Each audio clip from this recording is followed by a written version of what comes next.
Previously on Lost.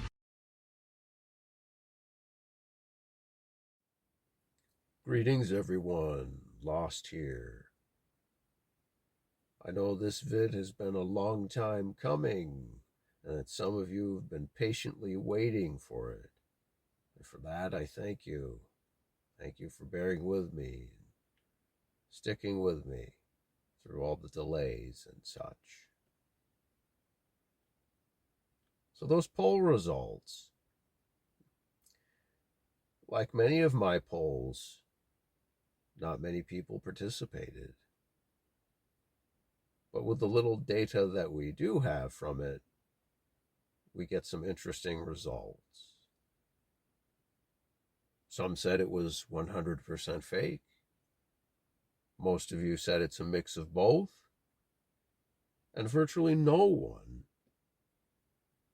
thought it was 100% real.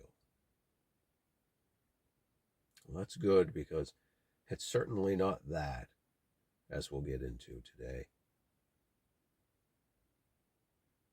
This topic seems to confuse many people for many reasons. But like many things, there's a gray area. Rarely is something purely Masonic chessboard black and white. It's a mix for many reasons. So, how do we tackle this question? Well, I think we need to define what war is first, right? The best way for me to do that for you is to first define what it is not. War is not a disagreement between two countries that has escalated to violence on a mass scale.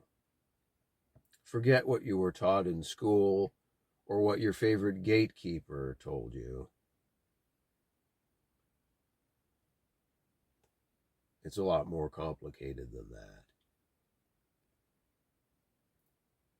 As I've said before, and I'll say it again, there are no separate countries anymore.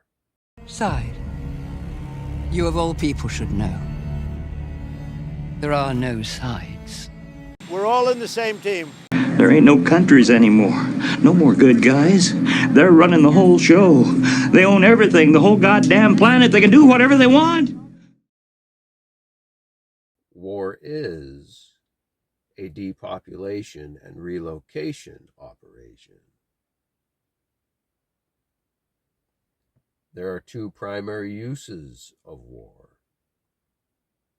That's what they are. Whenever the powers that should not be want large amounts of people dead or displaced, they start war. Things like trade, territory, or religion are justifications to start war. They use to mask the real reasons.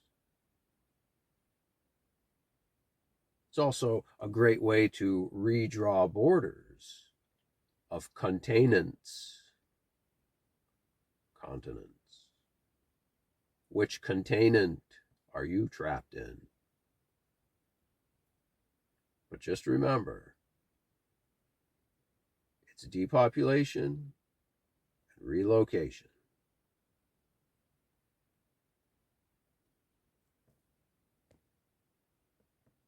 The main point of contention between truthers and even ordinary people that aren't quite awake yet is whether it's 100% fake or real.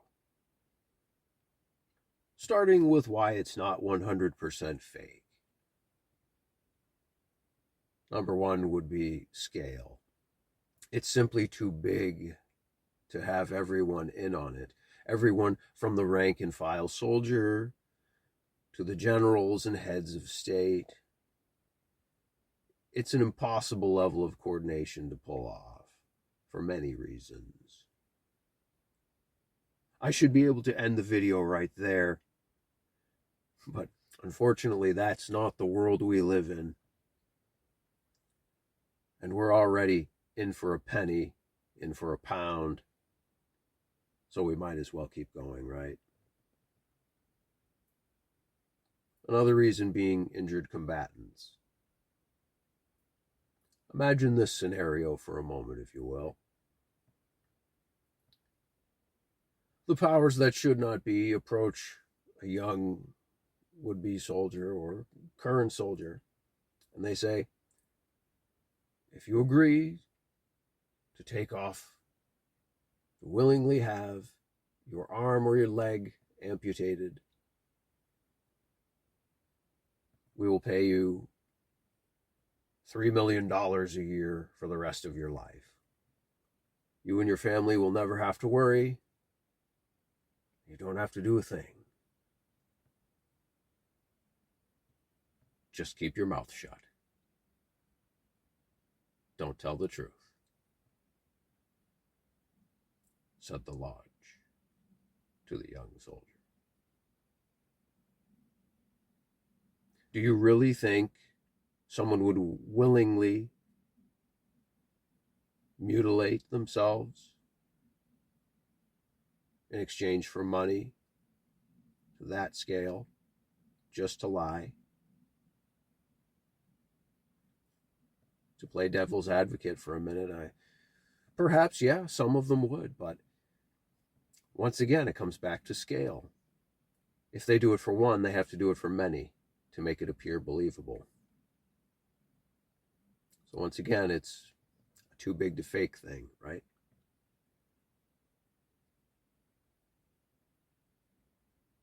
And another aspect is, of course, the weapons. The first thing that comes to mind, at least for me, are guns, right? The primary tool that the profane use to take each other out on the field. The same guns that they're so desperately trying to take out of our hands with non-stop crisis actor productions all over the world. You could even expand this to blades for the more dystopianly advanced countries. They don't want us to have any cutting implements either, right?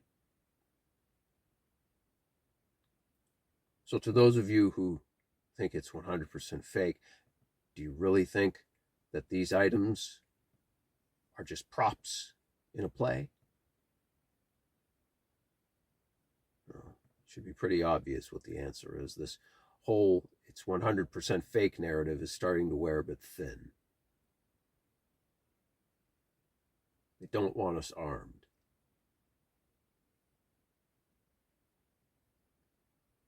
Now, why is it not 100% real? No, none of this is real. First thing that comes to mind for me is CGI. And which conflict within the last quarter century implemented CGI to kick things off? Well, Iraq and Afghanistan, of course, with the controlled demo and CGI of the Twin Towers. Now, CGI has been used and improved greatly since then, hasn't it? And used in many other operations. 9/11 was really the first great test of it on a massive scale. And yeah, the justification to go into Iraq was WMDs. That certainly scared some people. But the thing that really vividly carved into the minds of the sheeple this war was CGI. Another element is, of course, crisis actors. Who were the primary crisis actors? Again, using the Iraq and Afghanistan conflicts as our example. Saddam Hussein and Osama bin Laden, of course. You know, many things have been discussed and exposed about those characters over the years, and I don't need to go into that. But is there anyone here who really thinks that a barefoot, turban-wearing old man in a cave far away coordinated and perpetrated one of the most devastating attacks on American soil ever? Is there anyone here who really believes that? I certainly hope not. Sadly, there are many who still do.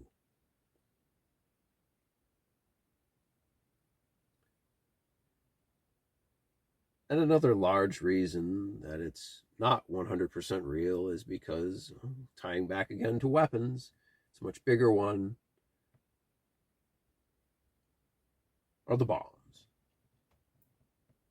You notice that there's always the threat of one country or leader threatening to nuke someone else, whether it was Saddam back then or Putin today. There's always someone threatening to nuke.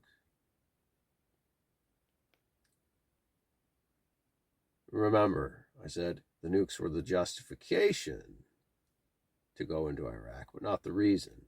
Those weapons of mass destruction got to be somewhere. Those of you who were in school before the year 2000 may remember that in science class you learned that the half-life of a radioactive isotope is roughly millions of years, and that any area affected by nukes, radioactive material, is uninhabitable for millions of years.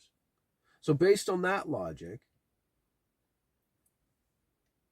why is Hiroshima and Nagasaki inhabited today? There's people there, right? Or jump ahead to recent times. We've got the Fukushima disaster, pumping radiation into the ocean, killing all of the fish and poisoning the water. Why aren't we all dead then? Those reasons alone should make it obvious that nukes are fake. And that's another reason why war is not 100% real. That's the biggest piece of fear porn that's ever been created for war. And to tie it all together, his story, history, is an even easier aspect to fake because depending on how far back you go, there's no one alive today who was alive back then who could refute it. They write all the books. They keep score. They control the narrative. You can find many examples. The Mongols besieged Kaifeng in 1233. There's that number again. Or let's jump way ahead. Germany elected the Austrian painter in 1933 to lead them to victory. There's tons of examples. It's all Masonically coded, and I'm not going to bore you to death with that. I value your time more than that. So what's the point of all this? Why do we care if war is real, fake, or something in between? Well, it helps you to know how to prepare. Being able to discern which elements are real or fake help you determine the best way to spend your time and resources. Doesn't that make sense? It does to me. If there's one thing I want you to take away from this vid, it's that it's the rich versus the poor, the haves versus the have-nots. The real enemy is the state, the actors versus the captive audience.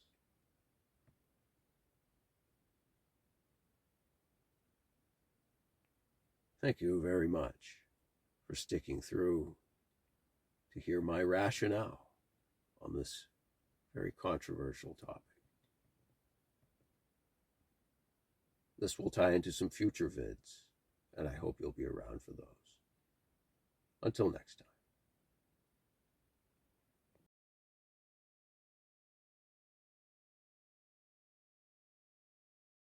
Israel must be wiped off the face of the earth.